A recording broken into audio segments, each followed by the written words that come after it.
একজন তারকার তারকা হয়ে ওঠার পেছনে যেমন তার নিজের পরিশ্রম থাকে, ঠিক একইভাবে বড় অবদান থাকে বিনোদন সাংবাদিকদের।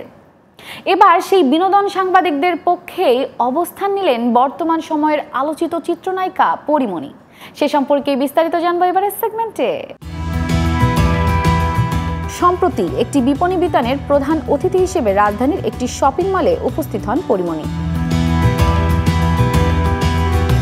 আয়োজকদের অব্যবস্থাপনা এবং নিরাপত্তার অভাবে অনেকটাই বিপাকে পড়েন পরী। স্বল্প জায়গাতে বিপণী বিতান হওয়া এবং পরীর উপস্থিতিতে সাধারণ দর্শকদের ভিড় জমে যায়।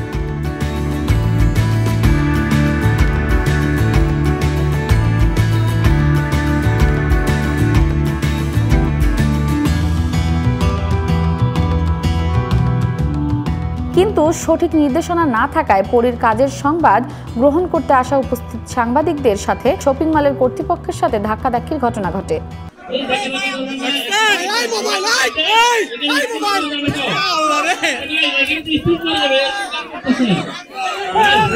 এ ঘটনায় পরীমনি নিজেকে সামাল দিয়ে সাংবাদিকদের পক্ষে অবস্থান গ্রহণ করেন। এ নিয়ে নিজের ভেরিফাইড ফেসবুক পেজে একটি স্ট্যাটাসও দেন পরী। সেখানে যারাই থাকবে তারাই কিন্তু আমার গেস্ট, আমার মানুষজন, মানে আমি তাদের সাথে একদম শুরু থেকে এই পর্যন্ত। সো তাদের সর্বোচ্চ সম্মান দেওয়াটা কিন্তু আমাকে ইনশিওর করতে হবে।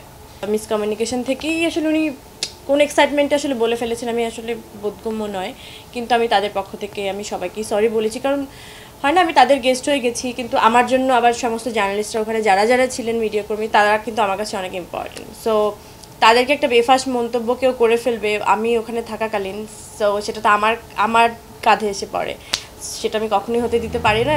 এই ঘটনায় উপস্থিত দর্শক আয়োজকদের এবং শপিং মলের কর্তৃপক্ষকে ভুয়া ভুয়া বলে স্লোগান দিতে থাকে, আর সাংবাদিকদের সাথে নিয়ে ঘটনাস্থল ত্যাগ করেন পরীমনি।